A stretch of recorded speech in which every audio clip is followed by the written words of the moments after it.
Hello, we have till now talked about what business communication is, why is it important, what is international and intercultural business communication, and we have touched upon the various aspects of communicative competence.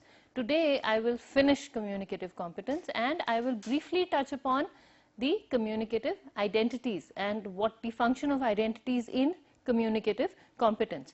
Okay, so let's revise what we have covered so far. We have talked about context and competence, and I had asked you to think about why context is important in competence, and I can give you two very relevant examples that most of you are familiar with, or probably all of you are familiar with. None of us is immune to fashion and the entertainment industry.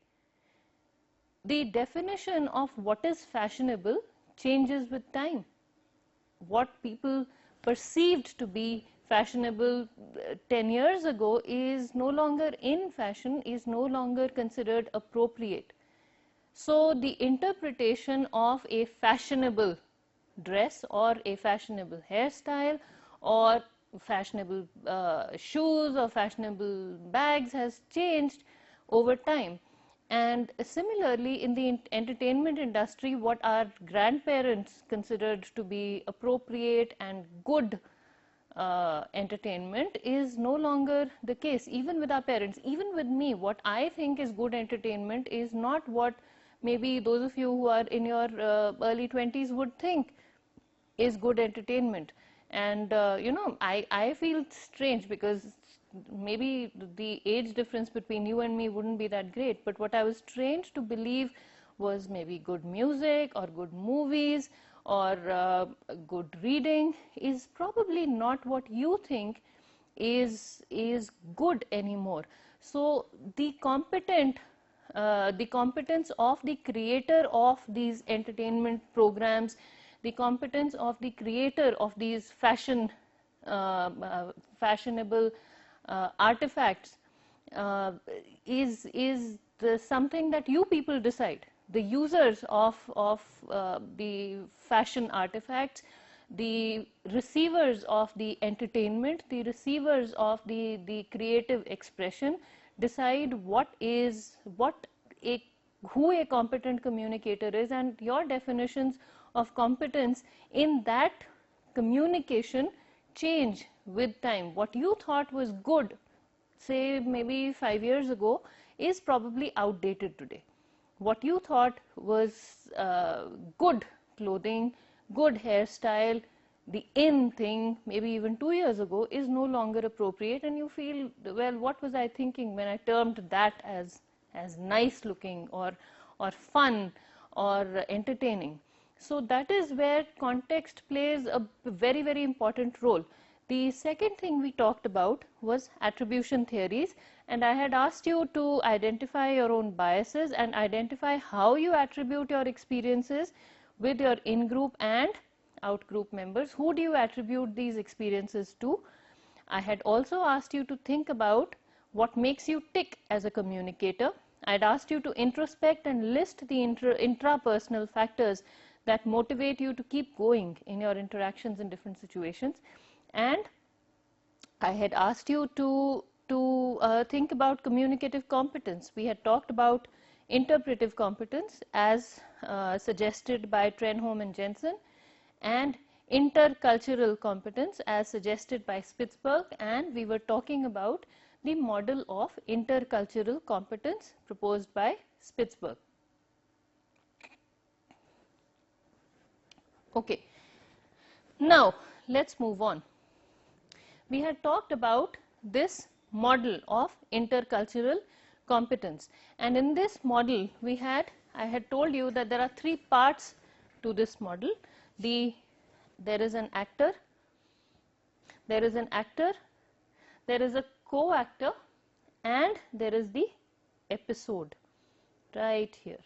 Okay, so as far as the actor is concerned, if you look at the slide very closely, there are three things in the actor's personality: the knowledge functions, motivation, and skills that contribute to how well the actor reacts or how well the actor behaves in an episode of communication. This is the episode right here, okay? And then these things in turn contribute to what the co-actor starts expecting of the actor. That defines the outcomes or the efficacy of the outcomes, how much affection is transmitted, control, inclusion, pleasure, relaxation, rituals, etc. These things in turn contribute to the co-actor's knowledge functions, how well what the co-actor knows, how the co-actor perceives what is being transmitted, how the co-actor processes and analyzes and reacts to what is being transmitted. This in turn feeds into the motivation, the outcomes, and the knowledge functions together contribute to the motivation, and the outcomes also contribute to the further use of skills that the person already has. So composure, interaction management, alter centrism, which is focusing on the other person's needs and goals of the communication, and expressiveness, and that feeds into the communication episode or the interaction episode with the same actor. Now I am using the words actor and co-actor here instead of sender and receiver, but for the sake of simplicity, I know it's oversimplifying, but for the sake of simplicity, let's say the actor is the person who sent the message first, and the co-actor is the person who was the first recipient of the message. And then this sending and receiving goes on, sender, receiver, sender, receiver, sender, receiver, and all these things sort of happen here. This is the episode of interaction, and every message that is sent is being influenced by all of these things and all of these things.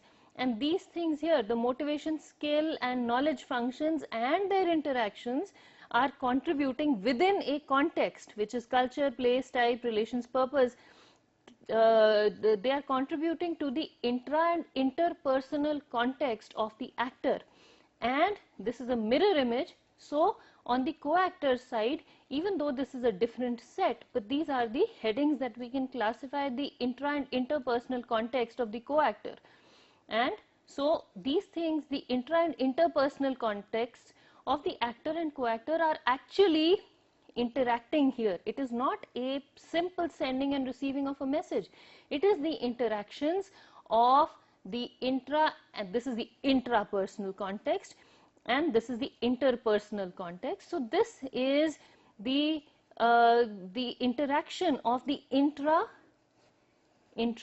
and interpersonal context of the actor and co-actor. So it's really a mess over here, to be very honest. This is a chaos of the, I would call it a collision of these intra and interpersonal contexts. Please take a minute to figure out what these things could be, and just read the model and try and understand it. It's just so many things. You are influenced by so many things in your environment.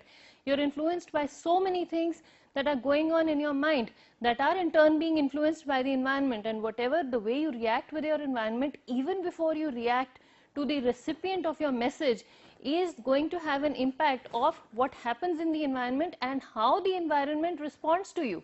Okay? All right. According to Spitzberg, this model portrays the process of dyadic interaction. Dyadic interaction is interaction between two units. So the model portrays the process of dyadic interaction as a function of two individuals' motivation to communicate, knowledge of communication in that context, and skills in implementing their motivation and knowledge within a particular context, within each person's own specific, unique context. So let's not lose sight of this little thing here, you know, this little portion here, that is context. Everything is happening in contexts, and the more similar the contexts, the more similar the intrapersonal contexts could be. These are the intrapersonal contexts. They could be, I'm not saying they will be, but a similarity in context definitely eases up whatever happens here. Even though these things may be different, but it certainly eases up what happens here. It certainly aids to making whatever happens here very as effective as possible, or it has a positive, the similarity in the context has a positive influence on whatever happens in this region. Okay, we had talked about the systems in relational competence. We had talked about the individual system last time. Today we will talk about the episodic system and the relational system. The episodic system includes those features of a particular actor that facilitate competence impressions on the part of a specific co-actor in a specific episode of interaction. Please read this. Once again, it includes those features of a particular actor that facilitate competence impressions, not competence, but the impression of competence on the part of a specific co-actor in a specific episode of interaction.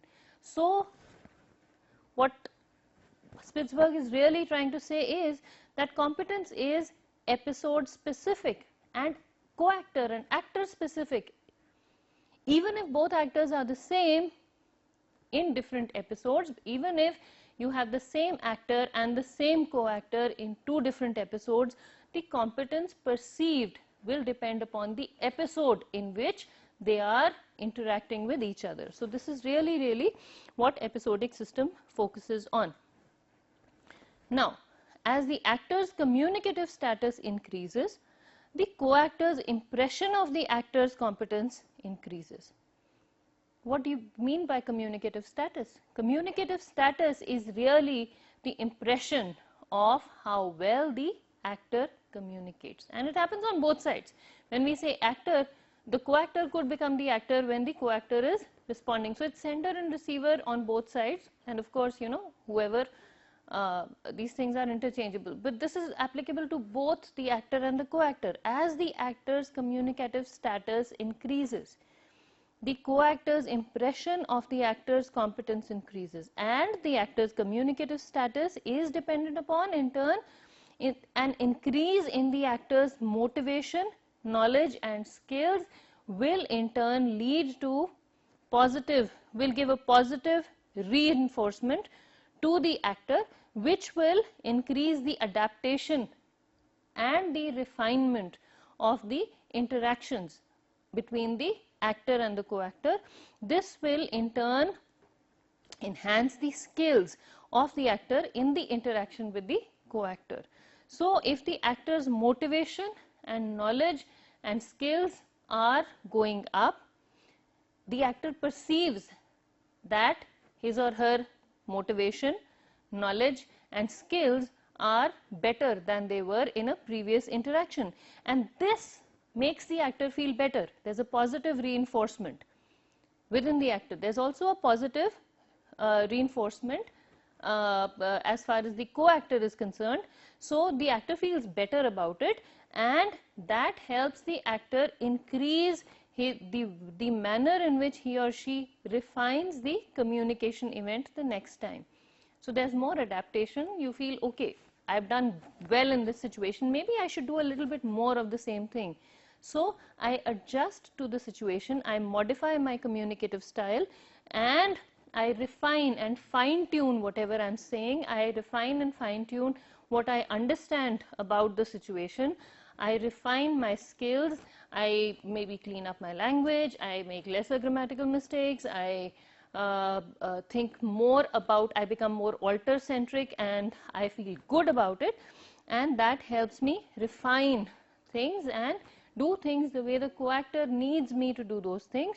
Don't go on, you know, the extremes of ethnocentric or alter-centric, but just start adjusting. If I'm too alter-centric and the co-actor does not respond favorably, maybe I become a little bit more ethnocentric, and I become, you know, I start talking a little bit more about myself.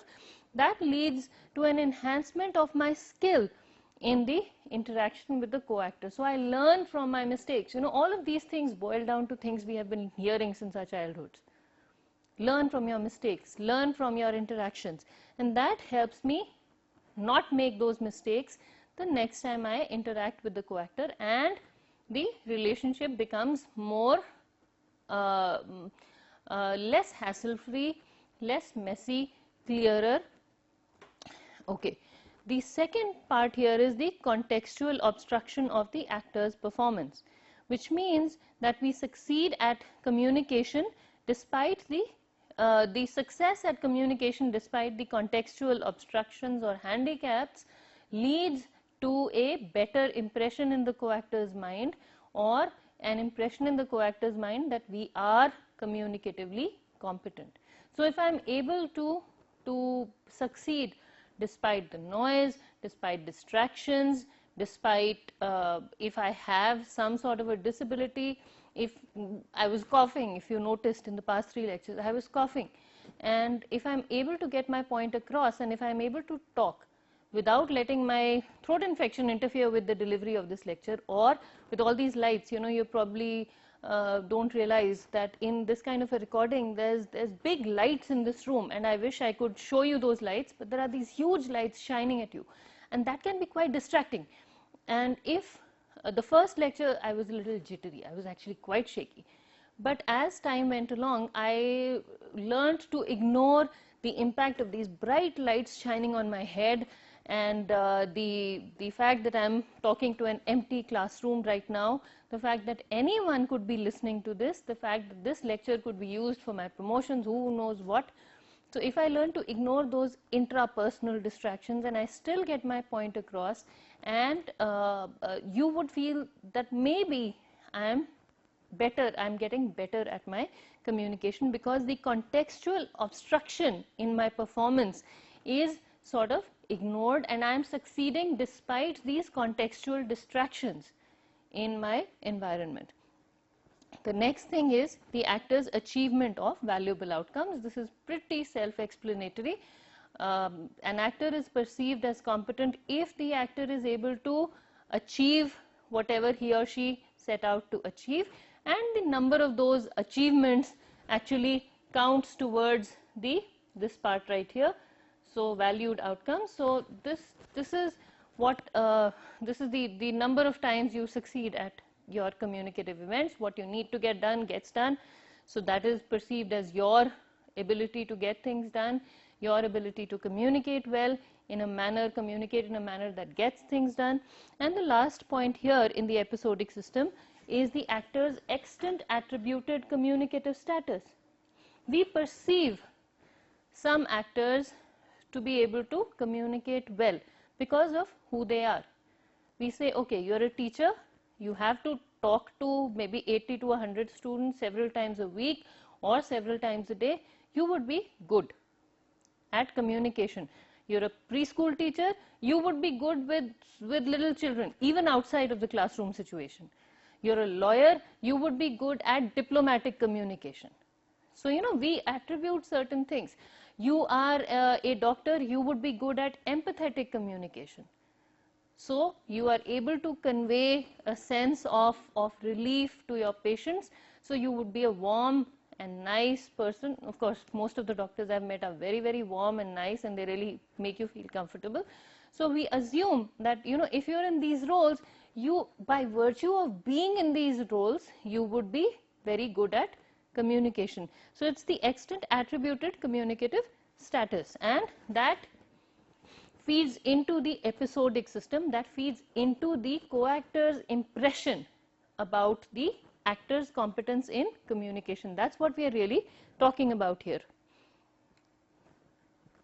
Another thing is that the co-actor's impression of the actor's competence is a function of the actor's fulfillment of the co-actor's expectations, which in turn depend upon a few things.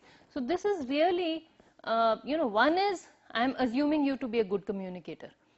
I understand that you're a good communicator. Another thing that will help me believe that you're a good communicator is whether you're able to understand what I'm asking you to do or not, whether you're able to respond in a manner that I want you to respond to me. So, and that in turn depends upon the actor's fulfillment of positive co-actor expectancies, which is if the co-actor wants me to, has a positive expectation from me. I am a teacher, I am supposed to talk in a manner that is clear, and if you listen to this lecture and you say, okay, she was communicating in a clear manner, then my goal is achieved. Okay, and so that is one.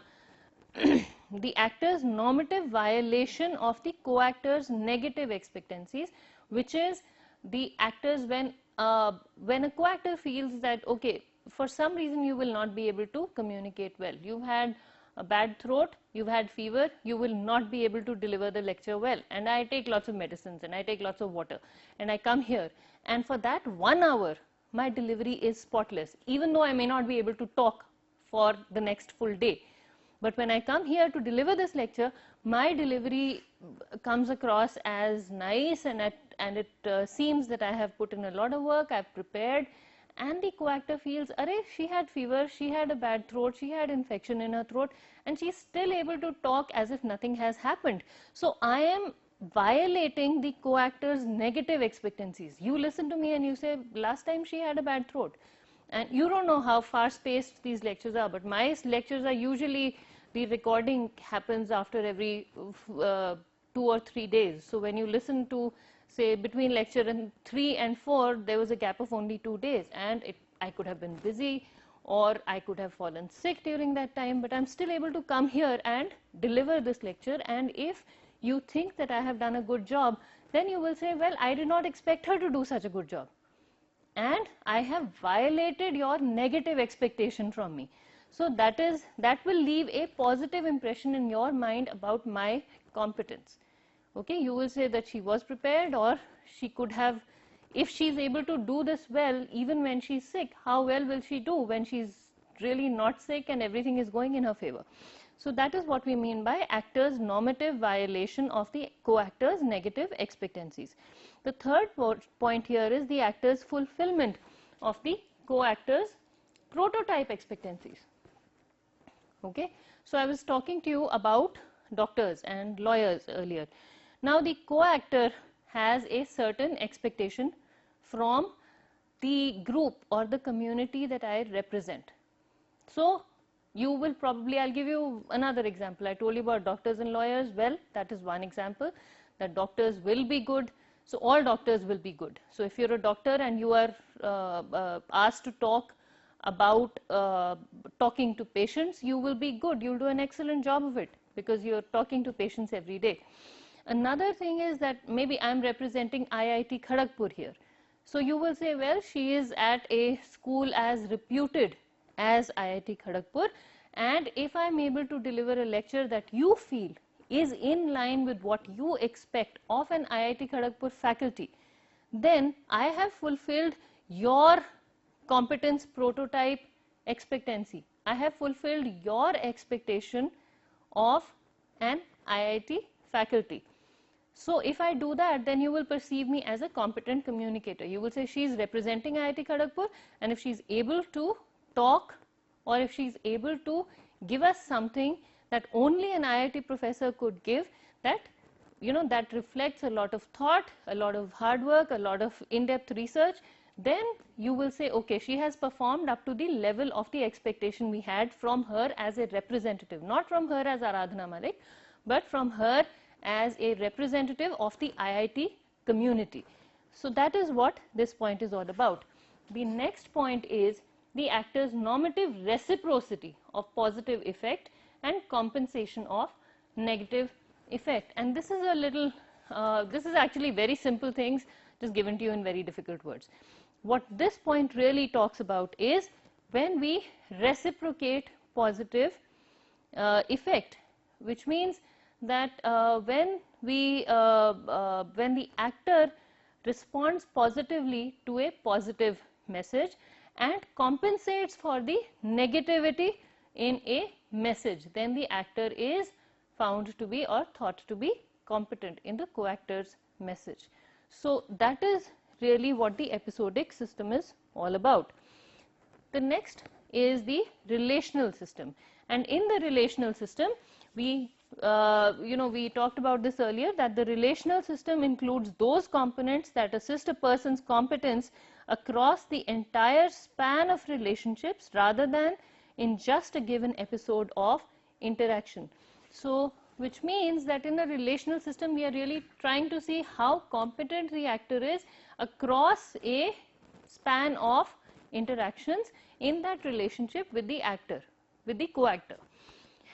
Relational competence is dependent upon the level of, it is defined as the level of communicative quality in an established relationship, and it is in fact the index of the mutual adaptation and satisfaction achieved by a relationship. And when we say mutual, we are really referring to the adaptation by both the actor and the co-actor, and the satisfaction achieved by both the co-actor and the actor in that relationship. And if we were to measure it in numerical terms, and if those numbers went up, then it really reflects how well we both are adapted to that relationship, to the interaction in that relationship, and the satisfaction achieved by the interactions as a result of that relationship. The relational system is dependent upon the mutual fulfillment of autonomy and intimacy. So how well are we able to balance keeping our individualism,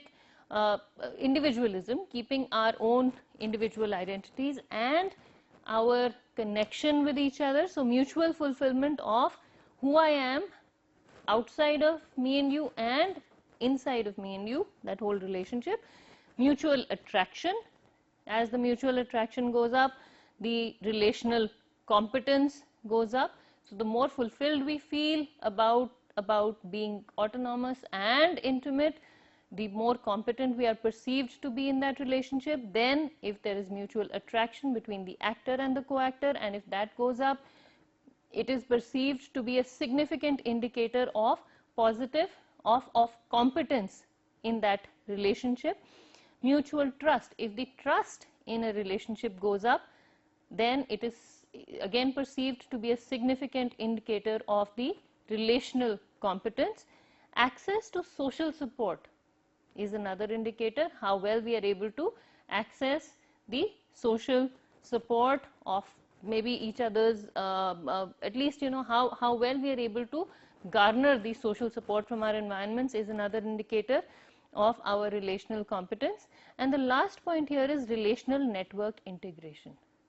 If the interactions between the actor and the co-actor lead to the amount of overlap or the amount of integration between the personal networks of the actor and the co-actor defines the relational competence of the actor and the co-actor. We could be competent, and if our personal networks start merging with each other, and if we feel comfortable in each other's environments, if we feel comfortable and connected to the people in each other's environment, then we can say that the relational competence has gone up. Now, a few words of caution by Spitzberg himself. In the interpretation and use of the model of intercultural competence, the first thing here that Spitzberg cautions us about is that the suggestions presented in this model are not applicable in extremes, which means that if you are very, very highly motivated, you may do things that are not appropriate for a situation. Okay? If you're too alter-centric, it may work against you, because the person, you may be perceived as having low self-respect. If you're totally focusing on the other person and you don't sort of pay any attention to your needs, and you're always looking after the other person's interests, it might have a potential to go against you. I'm not saying it will, but you have to assess the situation and see. Again, these things may or may not be applicable in extremes.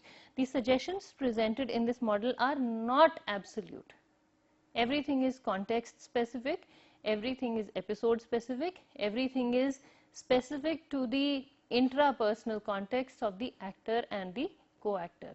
And one must see these things in the right perspective. You can't take this model as the absolute model for intercultural competence. This is just a suggestion to help you interpret what is going on and make it as comfortable for you and become effective within your context. So these things, the lists provided by Spitzberg are not absolute. They can be, lots of things can be added to them. The suggestions made by Spitzberg about the episode of interaction are not absolute, but this is something that personally, from whatever I know of communication, this makes a lot of sense to me, and I hope it makes some sense to you also. But it helps you get an idea of how interactions happen. It is not a simple sending of a message and interpretation. It is this collision, it is this interaction, it is this matching, it's this interlinking of the contexts, intra and interpersonal contexts of the sender and the receiver of the message, or actor and co-actor. Let's not even say sender and receiver, because both the parties are constantly sending non-verbal messages. We will talk about that when we talk about non-verbal communication. Okay. The next thing I will talk about today is identity. And I did not put the word identity in the title because identity, the definitions of identity that we cover in this class are going to be, or the aspects of identity we explore in this class are only going to be the aspects that relate directly to your competence as a communicator. Identity itself is a big field that lots of people have done their PhDs on, that lots of people are exploring through their work. So we can't really go into identity, a full-fledged lecture on identity, but I will take those aspects of identity that relate to communicative competence, especially in international and intercultural business communication. And I want you to start thinking about what is really happening here and why am I talking about these things. I want you to focus on this model a little bit. This is not a model, this is just a suggestion about the interaction between culture and communication. So just take maybe a few seconds to read this and try and understand what this means.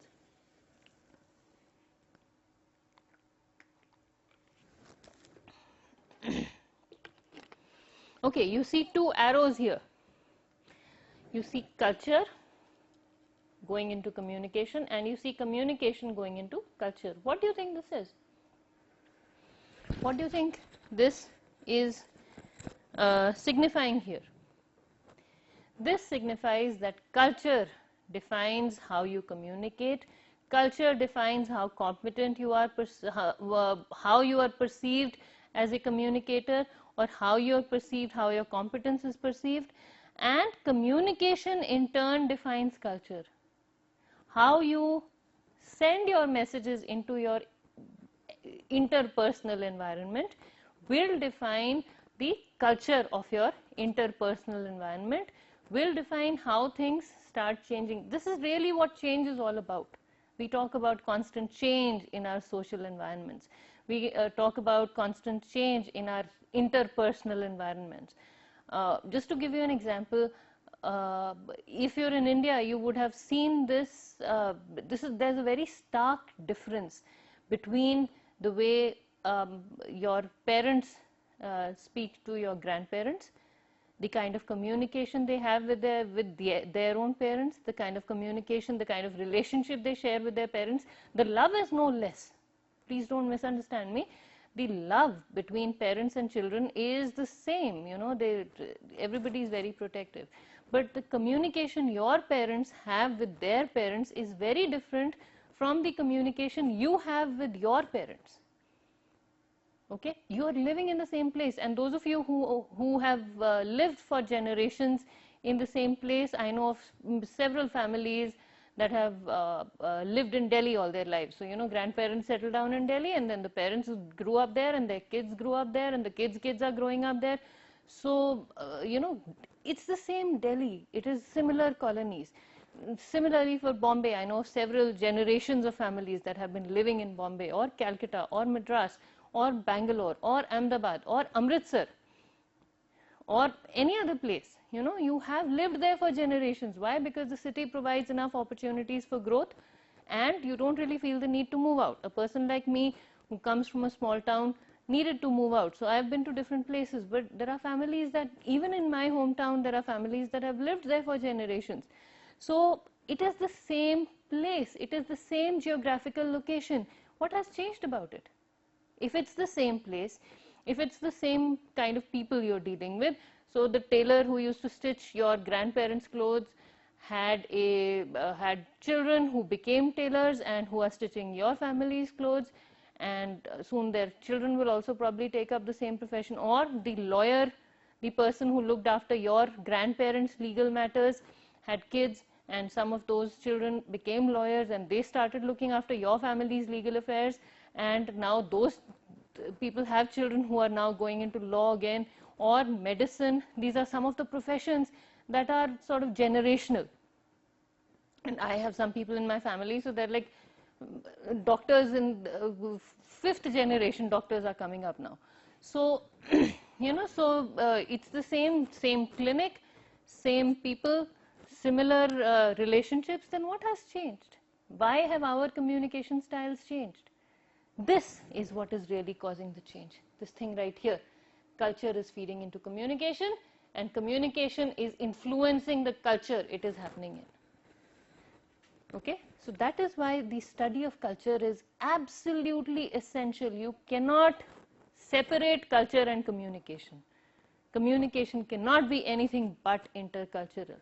And communication is constantly influencing the culture of a place you're in. And the reason I'm telling you this is that one more thing that culture and communication are influencing is identity. Okay?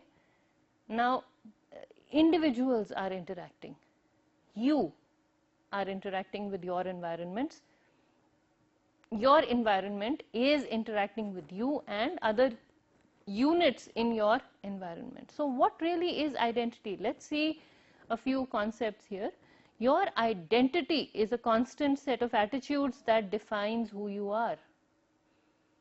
I am so and so. Your self schema is a generalization about the self derived from past experience that organizes and guides your understanding of the information you learn about yourself from interacting with others. I know I am this, but I'm getting these things from the environment. So based on the feedback I'm getting from my environment, I formed an impression about myself, and that is my self schema. It is my picture of me in my mind.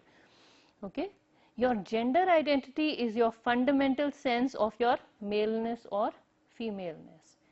So it has nothing to do with your physiological gender. It has, we say you're tomboyish, or you're too crude, or too there are several men and we say you're just too soft for a man, or you're too pliable for a man. You need to be more strict, you need to be more determined.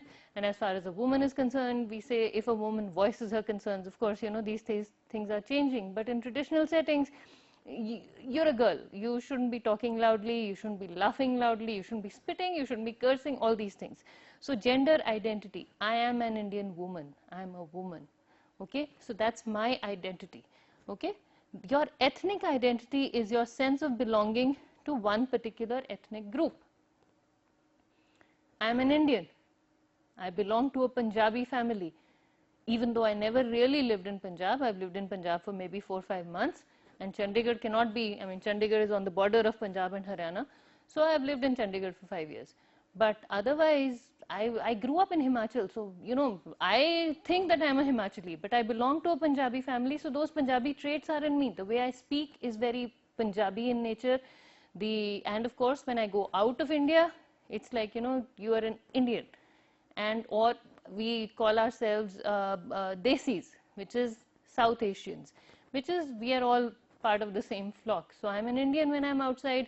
When I'm in a totally different situation, anyone from South Asia would seem very familiar to me. So a Sri Lankan, a Bangladeshi, a Nepali, Pakistani, maybe even a Burmese person would seem more similar to me. And that is the ethnic identity. I am a South Asian.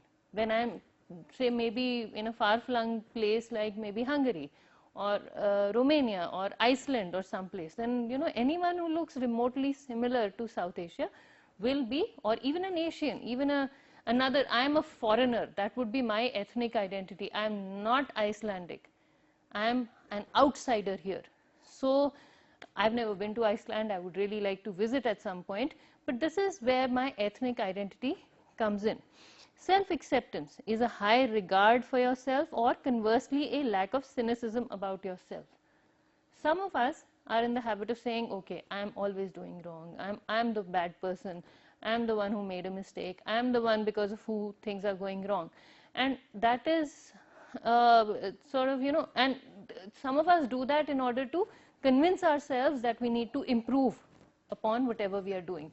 But at some point one has to accept oneself and say, you know what, I am who I am, and I'm going to be better at whatever I can do. But these are my limits, and within these limits I'm accepting whatever I am, and I respect myself, and I'm not going to be too hard on myself and say that everything about me is bad.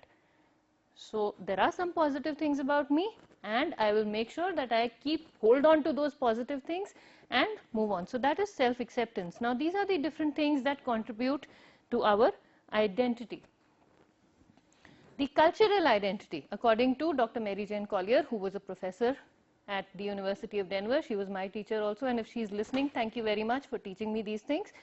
But this is from a paper she contributed to the book I told you about, which is the Reader on Intercultural Communication by Samavaran Porter. And in this paper she talks about the cultural identity, and according to Dr. Collier, the cultural identity is the particular character of the group communication system that emerges in the particular situation. So it is the group communication system, it is that character of the group communication system that comes out in a particular situation. And the social psychological perspectives view identity as a characteristic of the person and personality, and the self as centered in social roles and social practices. And the communication perspective views identity as something that emerges when messages are exchanged between persons. And let's see what these two things are. So according to the social psychological perspective, the characteristic of the person and the personality of a person define the cultural identity of that person, and the position of the person as centered in social roles and social practices. So this person is unique, but is a part of this particular social system, and that is what social psychological perspective says, that this person's identity is determined by who this person is and what this person's position is in social roles and social practices. According to the communication perspective, identity is something that emerges when messages are exchanged between persons. So according to the communication perspective, identity is socially constructed. Identity is something that comes out. That is something that is inherent in you. It's not socially constructed. It is something that comes out when messages are exchanged. Your inherent characteristics, or the parts about you, or the aspects of your personality that emerge when messages are exchanged between persons. Identity is defined as an enactment of cultural communication. So cultural communication is enacted through the identities of people. I am a unit of a culture, and if I am communicating, I am giving out some information about that culture, and this sending out information, this enacting from a different culture is my identity. It defines my identity. Properties of cultural identity. There are some properties. The first one is self-perception and avowal. Avowal is, this is who I am. Ascription is, this is who others think I am. So that both of these things contribute to my perception of myself. The modes of expression of cultural identity is another property of cultural identity, and in the modes of expression, We have core symbols, which are central ideas and concepts and the everyday behaviors that characterize membership in that cultural group. So the things that because of which I feel affiliated to a particular group. I like curry and rice. So when I say I like curry and rice and I like tandoori chicken, people will say, okay, that's a very Punjabi trait. You like rajma rice, you like kadhi and rice. Kadhi is not to be mixed with curry. It is a special kind of Punjabi dish that's of course made in other parts also. But for those of you who are not from India, I'll just explain a little bit. It's made with yogurt and it's got fritters in it, and yogurt and turmeric and all those things are mixed up, and so it's, and those of you who know curry will probably be visualizing this in your mind or probably be eating it while listening to this lecture. So curry and rice, rajma and rice, tandoori chicken, hot favorites of most Punjabi people or many Punjabi people. So that's a core symbol. I wear my dupatta like this. I'm wearing this dupatta and I have a certain style of wearing my dupatta. I'm wearing these kadas here. So this is an enactment.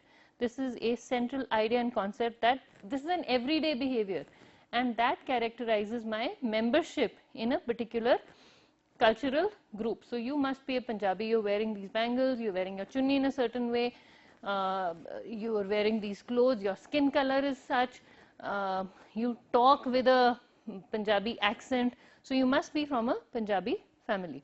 And you're wearing glasses, so of course these days everybody wears glasses, but then that again indicates that I may be doing some fine work. So it could be reading, it could be staring at the computer, it could be embroidery, who knows what. Okay. And if I carry a pen in my purse all the time, people will think I am a teacher or a doctor or a lawyer, because these people in these three professions are known for carrying a pen in their purses all the time. So that's a central concept that characterizes my membership in this particular cultural. This is not a cultural group, this is a professional group, but still, we can, that's a professional affiliation. The labels. Labels are terms groups use to classify and interpret these core symbols. And norms are the standards for interpreting core symbols. So, I mean, we have certain standards for interpreting these symbols. So this that will be the norms, and that is the mode of expression. Properties of cultural identity. Few more properties of cultural identity are individual, relational and communal forms of identity.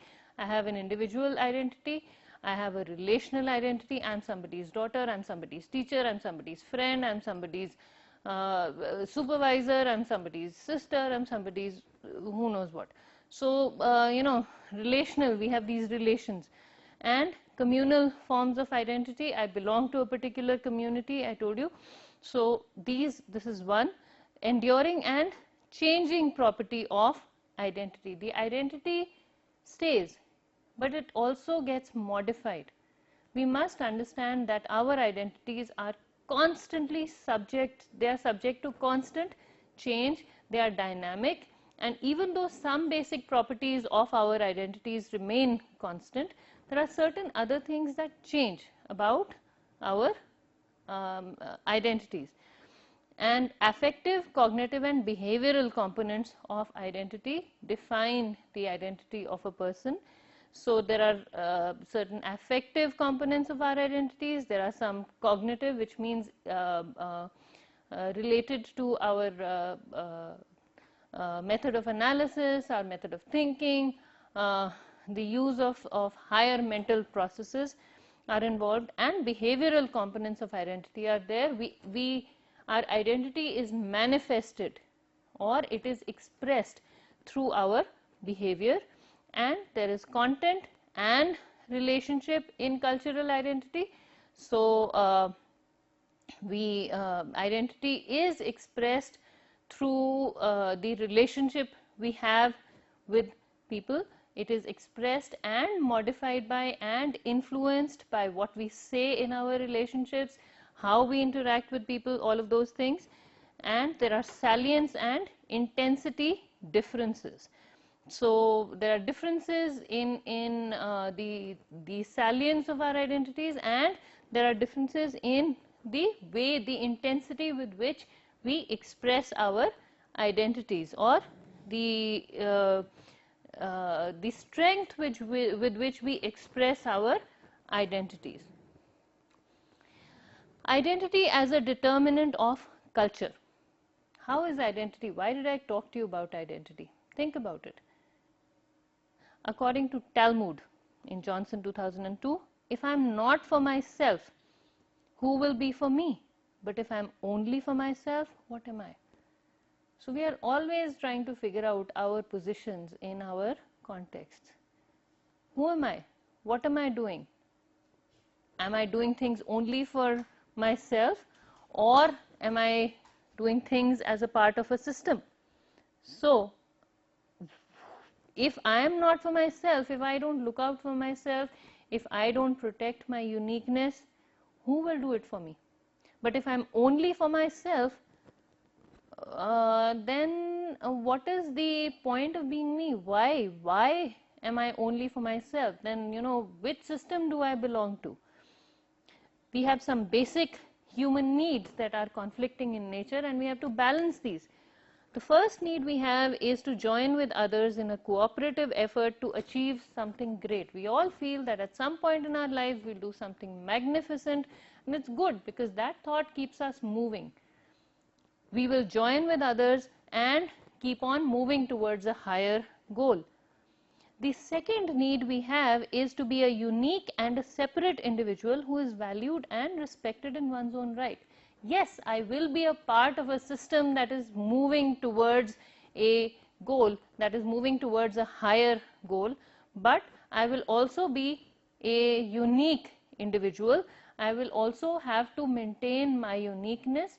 I will also have to maintain my identity, my individualism, my individual perception of people as far as I am concerned, and I want to be respected for who I am, in addition to being respected, being valued as a member of a cooperative group. And these two needs sometimes conflict with each other, and we need to balance these things. According to Dr. Collier, cultural identity and communication competence can be defined as follows. The cultural competence is the demonstrated ability to enact a cultural identity in a mutually appropriate and effective manner. So it is a demonstrated ability, which means somebody else decides, somebody else finds out, somebody else makes the decision of whether I'm able to enact a cultural identity, whether I'm able to represent my cultural identity and express it in a mutually appropriate and effective manner, whether you perceive that I'm doing it right and whether I'm able to get the things done that I need to get done. Intercultural competence is the reinforcement of culturally different identities that are salient in the particular situation.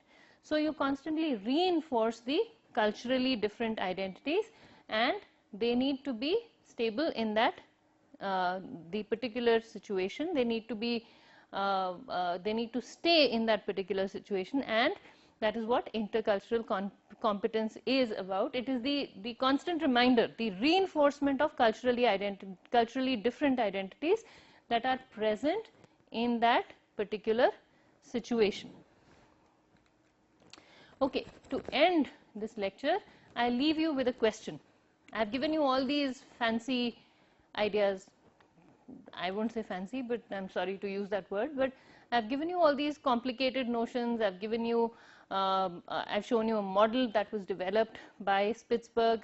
I've talked about that model, and I hope I've been able to get the point across. And I want you to start thinking about how this discussion on identity, this discussion on culture, this discussion on cultural identity per se are relevant to training in international business communication. I want you to think about why I shared all this information with you.